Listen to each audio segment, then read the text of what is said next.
Terima kasih Pastor Yongki. Shalom semuanya, baik yang di Zoom maupun yang ikut di YouTube Live. Shalom. Nah, saya berterima kasih, saya bersyukur ya. Selama saya di New York, Pastor Yongki banyak memberikan arahan-arahan itu ya. Yang saya masih ingat Pastor Yongki dulu bilang tempatnya singa itu bukan di kandang, tetapi di hutan. Jadi harus keluar dan sebagainya. Itu memotivasi saya. Oke, hari ini firman Tuhan, tema gereja kita bulan ini adalah pertobatan yang benar. Saya buka dulu PowerPoint-nya. True repentance, pertobatan yang benar. Yang diambil di dalam Wahyu 3 ayat 19 dikatakan begini. Barang siapa kukasihi, kutegur dan kuhajar. Sebab itu relakanlah hatimu dan bertobatlah. Kenapa sih di firman Tuhan berkata bahwa barang siapa aku kasih, ku tegur dan ku hajar. Sebab itu relakan hatimu dan bertobatlah. Kenapa? Karena hidup di dalam kekristenan, hidup di dalam Tuhan adalah perlu untuk ada pertobatan setiap hari. Kenapa harus ada pertobatan setiap hari? Bukankah kita itu adalah diselamatkan, ada kepastian keselamatan. Lalu kenapa kita harus ada pertobatan dan sebagainya? Nanti akan saya lanjutkan. Nah, sebelum saya melanjutkan, kita tahu dulu arti dari pertobatan. Bertobat di dalam bahasa Yunaninya adalah metanoeo, yang artinya berbalik dari dosa. Tetapi arti yang kedua adalah perubahan cara berpikir, yaitu bertobat, untuk mengubah pikiran seseorang menjadi punya pikiran yang benar, yang menghasilkan perubahan tingkah laku. Jadi sebenarnya arti yang paling tepat itu selain dari berbalik dari dosa, ini diartikan ya, banyak yang mengartikan berbalik dari dosa setelah melihat arti yang sesungguhnya. Tapi arti yang sesungguhnya itu adalah perubahan cara berpikir. Karena kalau perubahan cara berpikir menjadi pikiran yang benar, pikiran sesuai firman, pasti pikiran itu akan membuat seseorang mengalami atau menghasilkan perubahan tingkah laku. Nah, ini arti dari bertobat atau metanoeo. Itu sebabnya firman Tuhan berkata di dalam Roma 12 ayat 2 berkata, janganlah kamu menjadi serupa dengan dunia ini, tetapi berubahlah oleh pembaharuan budimu, sehingga kamu dapat membedakan manakah kehendak Allah, apa yang baik, yang berkenan kepada Allah, dan yang sempurna. Dikatakan berubahlah oleh pembaharuan budimu. Kalau di dalam terjemahan bahasa Inggris dikatakan berubahlah dengan pembaruan cara berpikir. Nah, pertobatan yang pertama dimulai dari kita mengaku dosa dan percaya kepada Yesus dan menjadikan Yesus sebagai Tuhan dan Juru Selamat kita. Tetapi kemudian selanjutnya kita itu dibawa Tuhan untuk mengerti tentang perubahan cara pikir. Perubahan cara pikir kita harus diperbaharui setiap hari. Itu sebabnya kenapa kita itu diberi firman, kita perlu beribadah, sampai firman Tuhan katakan jangan meninggalkan pertemuan-pertemuan ibadah dan sebagainya. Karena cara pikir kita ini harus terus dikikis dengan firman. Nah, kapan hari minggu yang lalu ya, 2 minggu yang lalu yang saya sampaikan tentang apa sih firman yang menjadi rema di dalam penglihatan itu adalah kita punya otak, kemudian iblis memberikan kayak awan ya kan, pikiran-pikiran yang salah. Misalnya segala sesuatu itu ini nggak mungkin, ini mustahil, ini sulit, ini sesuatu jalan buntu, kamu itu pecundang, kamu nggak bisa berhasil. Itu kayak awan.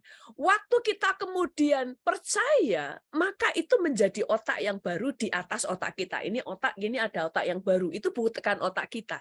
Tapi otak kita ini menyerap pikiran yang ditanam oleh iblis karena kita percaya. Waktu firman itu disampaikan, itu mematahkan, memutuskan urat nadi yang menempel di dalam pikiran yang negatif. Itu waktu firman disampaikan. Tapi firman yang jadi rema itu pada waktu firman itu kita tangkap dan kita itu langsung percaya dengan nggak cuma dikasih firman semangat ya kan, semangat. Tadinya imannya lemah kemudian dirubah menjadi bersemangat lagi. Nggak cuma itu, tapi kita jadi percaya dengan firman dan mengubah cara pikir kita. Maka nggak cuma urat nadi kita yang nempel di otak yang lama atau pikiran yang ditanam iblis itu putus, tapi pikiran negatif yang dari iblis itu pecah. Pecah, hancur, dan hilang, diganti dengan pikiran yang baru. Maka pikiran otak kita yang asli itu kemudian urat nadinya itu nancap di firman. Itu yang membuat pikiran kita terus diubah karena kita nyerap firman. Firman yang jadi rema. Makanya di dalam pikiran kita itu kan banyak pikiran-pikiran negatif yang lain yang bertentangan dengan firman. Itu sebabnya pikiran kita itu diperbaharui terus-menerus. Dikikis terus-menerus dengan firman yang terus firman yang kita mengerti. Firman yang kita pahami, firman yang kita percaya, firman yang mengubah cara pikir. Yang akhirnya nggak cuma mengubah cara pikir, tapi firman yang menjadi daging, yang artinya firman itu mengubah cara hidup kita. Itu yang namanya firman menjadi daging.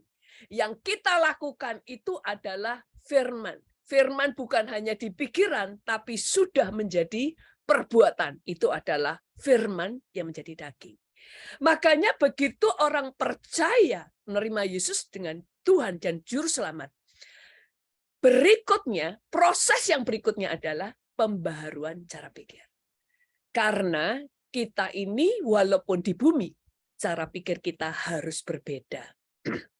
Nah, lalu berikutnya, kita ini sebagai anak-anak Allah harus tahu. Nah, ini kan cara pikir kita kan harus dirubah dan harus mengerti tentang firman. Kapan hari saya menyampaikan bahwa iman kita berbanding lurus, pertumbuhannya berbanding lurus dengan pengertian firman yang benar yang kita peroleh. Kenapa sih kita harus ada pertobatan setiap hari? Terus ada pembaharuan cara pikir dan perbuatan yang terus dibenarkan. Karena kalau kita tahu ya, kita ini kan dikatakan anak-anak raja. Kita itu disebut anak-anak Allah karena Allah kita adalah raja, Bapak kita raja, maka kita adalah anak-anak kerajaan. Sebagai anak raja, tidak ada anak raja yang pakaiannya compang-camping. Mereka berpakaian. Itu sebabnya pada waktu Adam dan Hawa di Taman Eden, memang tidak disebutkan mereka berpakaian. Tetapi waktu mereka makan buah pengetahuan dan dosa masuk, sejak itu mereka menyadari bahwa mereka telanjang. Bukan berarti tadinya mereka buta, nggak lihat mereka telanjang. Enggak. Tapi memang waktu pertama kali sebelum mereka jatuh dalam dosa, mereka itu diberikan pakaian kemuliaan Allah. Sehingga sekalipun mereka telanjang, mereka tidak malu karena tidak terlihat ketelanjangannya. Karena kekudusan Tuhan itu membawa segala sesuatu terhormat. Tuhan itu sangat terhormat. Makanya kalau di Alkitab selalu dilambangkan anak-anak Tuhan berpakaian. Nanti pada waktu di sorga diberi mahkota karena selalu bicara tentang kerajaan. Dikasih tongkat, ada bicara tongkat kerajaan, di Tuhan berkata tentang kunci kerajaan, Tuhan bicara tentang jubah, bicara tentang mahkota, karena segala sesuatu bicara tentang kerajaan, karena Allah kita benar-benar raja. Makanya ada bala tentara, nggak ada raja yang tidak punya bala tentara. Allah kita seperti itu. Nah, kita itu berpakaian. Waktu berdosa, pakaian itu hilang. Hidup dalam pertobatan dan hidup dalam kekudusan. Sering orang nggak mengerti apa sih menjaga kekudusan. Itu menjaga pakaian kita tetap lengkap dan tidak bernoda. Jadi kita akan mengerti hal ini. Kenapa sih kita perlu pemberesan hati? Kita perlu hidup di dalam pertobatan setiap hari. Selain kita supaya kita terus naik di dalam pertumbuhan iman, tetapi juga di dalam kerohanian kita itu tetap di dalam keadaan berpakaian. Nah, nanti selanjutnya ya. Semua orang di surga itu berpakaian. Makanya kan dikatakan anak-anak Allah, waktu di surga mereka berpakaian putih, kita sudah sering mendengar ya. Dan anak-anak dunia itu telanjang. Nanti ada ayatnya. Makanya lambang kekudusan itu kita berpakaian. Selalu bicara pakaian, bicara tentang jubah. Kenapa? Itu adalah lambang kehormatan dan kekudusan Allah. Makanya pada waktu bangsa Israel dulu keluar dari Mesir, Tuhan itu juga mengajar imam-imam sampai pakaiannya itu ditentukan dengan detail. Kenapa? Ini bicara tentang sistem kerajaan. Nah, kemudian kalau anak-anak dunia bicara tentang orang berdosa, itu bicara tentang mereka dalam keadaan telanjang. Kenapa? Karena setiap orang yang berbuat dosa, itu akan kemuliaan Allah tidak ada. Makanya dia telanjang. Itu sebabnya kenapa anak Tuhan, iblis itu nggak bisa membaca pikiranmu dan hatimu. Karena kamu itu ditutup oleh kemuliaan Allah. Iblis hanya tahu apa yang kamu pikirkan dan apa yang ada di hatimu. Kalau kamu ngomong atau kamu tulis di media, iblis tahu apa yang di hatimu. Iblis tahu apa yang kamu inginkan. Karena kamu berbicara. Selama tidak, iblis sebenarnya tidak tahu. Karena iblis tidak maha tahu. Nah, saya baca ya ayat firman Tuhannya.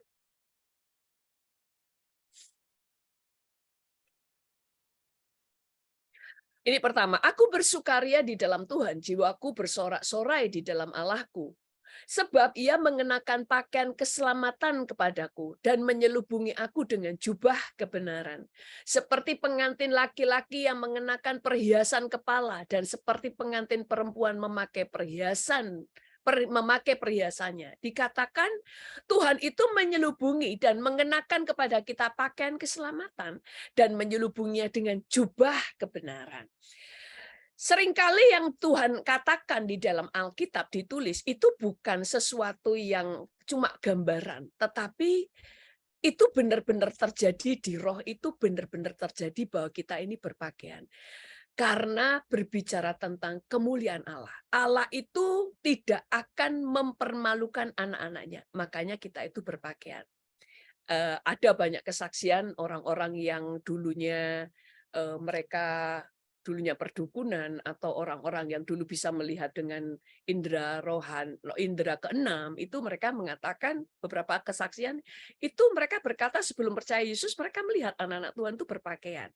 Mereka bisa tahu mana orang Kristen dan tidak Kristen dari orang Kristen itu berpakaian. Orang dunia itu nggak berpakaian, makanya mereka bisa membaca apa yang di pikiran mereka dan apa yang ada di hati mereka. Tapi anak Tuhan itu terlindungi. Nah, ini berbicara tentang berpakaian. Kemudian firman Tuhan berkata begini. Aku berpakaian kebenaran dan keadilan menutupi aku seperti jubah dan serban. Lalu firman Tuhan di dalam Wahyu 17 ayat 16 berkata begini. Dan ke-10 tanduk yang telah kulihat itu, serta binatang itu akan membenci pelacur itu. Dan mereka akan membuat dia menjadi sunyi dan telanjang. Dan mereka akan memakan dagingnya dan membakarnya dengan api. Pada waktu berbicara tentang dosa, selalu akan juga berbicara tentang ketelanjangan. Ketelanjangan artinya adalah sesuatu yang memalukan. Itu sebabnya firman Tuhan itu kan berkata begini, kebenaran akan memerdekakan kamu. Kebenaran itu akan membuat kita itu tidak dipermalukan. Kebenaran itu akan membuat kita itu dibuat Tuhan itu dijaga. Tetapi dosa itu selalu mendatangkan malu. Dosa selalu mendatangkan malu. Makanya Alkitab berkata gini, pakailah ikat pinggang kebenaran. Kenapa sih? Zaman dulu itu pakaian itu kayak celana itu enggak kayak celana sekarang. Itu kain kemudian diikat dengan ikat pinggang. Kalau sampai ikat pinggangnya lepas, itu kain yang dipakai celana itu jatuh. Sehingga kelihatan kemaluannya, memalukan.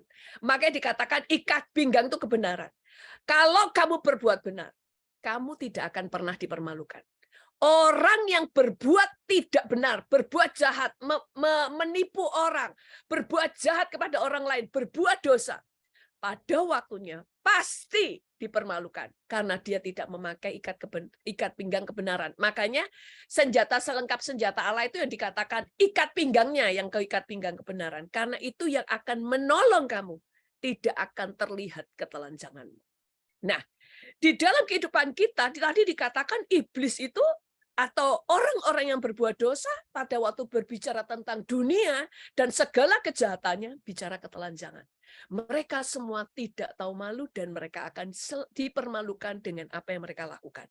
Nah, di dalam kehidupan kita ada firman Tuhan berkata begini.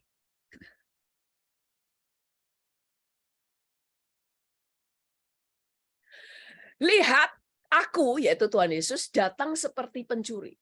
Berbahagialah dia yang berjaga-jaga dan yang memperhatikan pakaiannya, supaya ia jangan berjalan dengan telanjang dan jangan kelihatan kemaluannya. Biarlah dia berjaga-jaga dan memperhatikan pakaiannya. Ini berbicara pada waktu Yesus kedatangan Tuhan Yesus kedua kali. Yesus melihat kita, bukan hanya kita menjadi orang yang takut akan Tuhan. Takut akan Tuhan itu akan dilihat. Kita itu harus berjaga-jaga. Apa yang kita jaga? Pakaianmu, kamu harus tetap di dalam keadaan berpakaian. Nah, pakaian ini bicara apa sih? Pakaian itu berbicara tentang perbuatan kebenaran. Pakaian itu berbicara sesuatu yang membuat Tuhan melindungi kita supaya kita tidak dibuat malu. Tapi arti yang kedua, pakaian ini bicara tentang perbuatan kita. Saya buktikan ya, kita baca ayatnya, firman Tuhan. Saya tulis apa enggak ya? Kadang-kadang saya takut kelewat. Bentar ya. Ini. Di dalam Yudas 1 ayat 23 berkata gini. Selamatkanlah mereka dengan jalan merampas mereka dari api. Tetapi tunjukkanlah belas kasihan yang disertai ketakutan kepada orang-orang lain juga. Dan bencilah pakaian mereka yang dicemarkan oleh keinginan-keinginan dosa. Dikatakan, kamu selamatkan jiwa-jiwa. Selamatkan mereka itu. Tapi bencilah pakaiannya. Karena mereka dicemarkan oleh keinginan-keinginan dosa. Pakaian berbicara tentang apa yang kita lakukan dalam hidup kita. Di sini dikatakan pakaian kita tercemar. Ini bicara orang-orang Kristen ya, kalau kita baca di dalam seluruh ayat firman Tuhan ini adalah orang Kristen. Tetapi pakaiannya tercemar. Nah, dalam hidup kita, pada waktu kita terima Yesus sebagai Tuhan dan Juru Selamat, kita menerima pakaian kebenaran, kita memperoleh jubah keselamatan. Karena bicara tentang kehormatan dan kekudusan Allah, itu menutupi kita. Tetapi dosa membuat pakaian kita tercemar. Nah, dosa itu ada 3 levelnya. 3 levelnya itu apa saja sih dosa itu supaya kita tahu, supaya kita bisa menjaga hidup kita.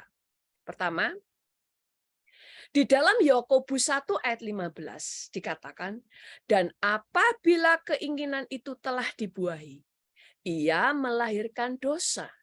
Dan apabila dosa itu sudah matang, ia melahirkan maut.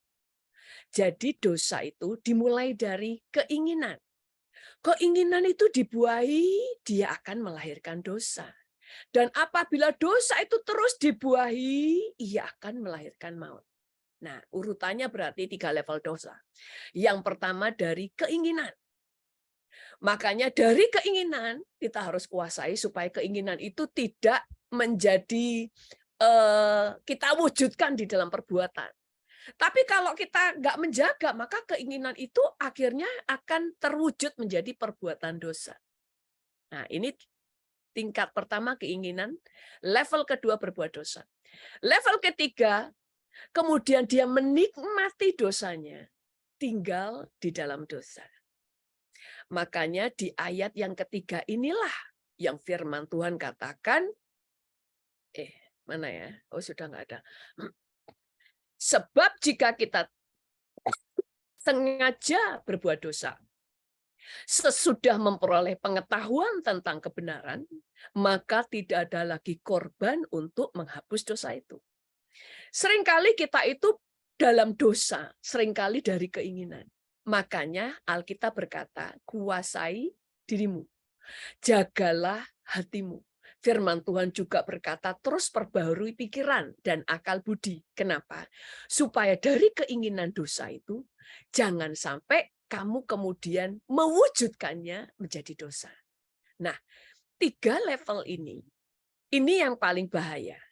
Di level ini adalah waktu kamu tinggal dalam dosa dan kamu suka dengan perbuatan dosa itu, walaupun sudah tahu kebenaran dan kamu sudah terima Yesus. Di level ketiga ini yang pertama, ini di dalam keinginan. Keinginan dosa itu membuat pakaian kita tercemar. Tadi yang dikatakan, selamatkanlah mereka dengan jalan melampas mereka dari api, tetapi tunjukkanlah belas kasihan yang disertai ketakutan kepada orang-orang lain juga. Bencilah pakaian mereka yang dicemarkan oleh keinginan dosa. Keinginan dosa membuat pakaian kekudusan kita tercemar. Makanya banyak orang gini, menjaga kekudusan itu gimana? Itu nggak bicara tentang, aku nggak berzina, aku nggak ini. Enggak.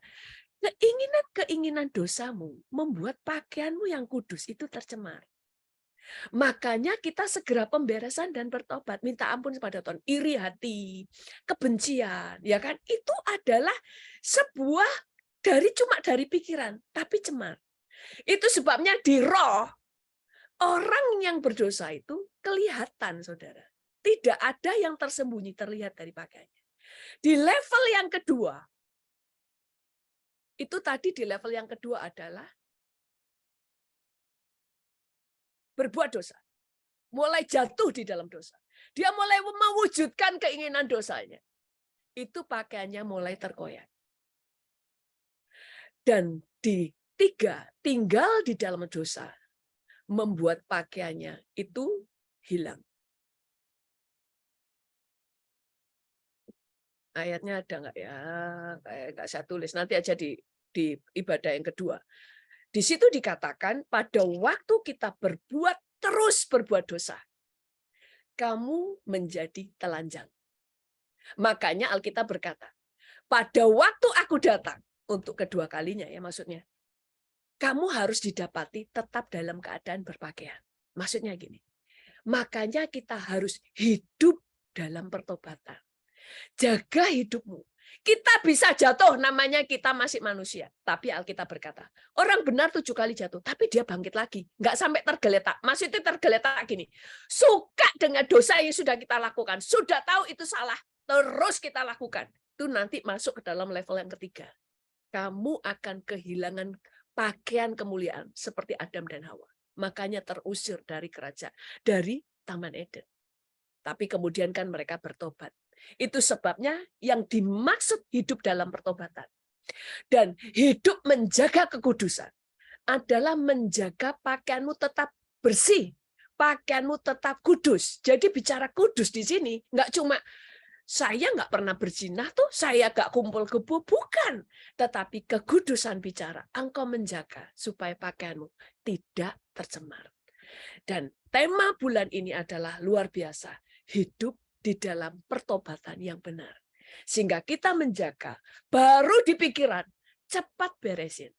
Kalau toh sempat kemudian, jatuhnya itu misalnya gini, benci nih, ada sebuah kemarahan, tersinggung, itu kan sudah dosa, tapi masih level pertama. Kemudian mulai ngomongin orang itu karena kebenciannya, mulai gosipin orang itu kan sudah mulai melakukan. Mulai perbuatan, itu mulai terkoyak pakaiannya, tapi belum hilang. Makanya segera bereskan, supaya pakaian kita tetap tidak tercemar. Waktu kita bertobat, maka Tuhan memberikan pakaian yang baru. Ini ada yang dapat penglihatannya. Waktu itu beberapa orang yang mendapat penglihatan yang sama. Waktu Zoom ya, waktu itu Zoom di tempat, waktu saya khotbah di Zoom. Di Zoom itu semua orang berpakaian. Yang orang-orang ikut Zoom. Itu Tuhan itu nyiram kayak air. Firman waktu dibagikan itu kayak air terjun. Kayak air yang disiram, air terjun. Semua orang tuh pakaiannya itu kayak putih. Ternyata kemudian yang keluar itu coklat. Itu dibersihin. Dibersihin sampai akhirnya airnya yang tadi coklat, kotor, menjijikkan ya. Itu kemudian sampai akhirnya bening. Selalu bicara pakaian. Firman itu seperti air kehidupan yang membersihkan hidup kita. Membersihkan cara pikir kita. Waktu cara pikir kita diubah, kita mulai tahu kebenaran dan kita mulai percaya dan bertobat dari kesalahan kita. Itu kayak dibasuh. Dibasuh sehingga kita tetap dalam keadaan bersih. Kalau Yesus datang sewaktu-waktu, pakaianmu dalam keadaan masih utuh, dalam keadaan masih bersih. Amin. Sebelum saya serahkan kepada Pastor Yongki, mari kita berdoa.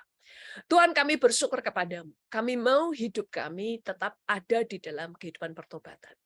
Karena kami tahu bahwa kami diselamatkan hanya karena iman. Tetapi Alkitab juga berkata, kami tidak hanya diselamatkan karena iman, tetapi kami diselamatkan karena melakukan apa yang firman Tuhan katakan, yaitu melakukan kehendak Bapa yang di surga.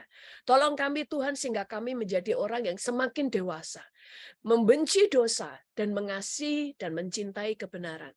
Bahwa kami semakin bertumbuh di dalam Engkau. Sehingga setiap hari karakter kami semakin baik dan semakin baik. Pikiran kami terus diubahkan menjadi pikiran yang baru.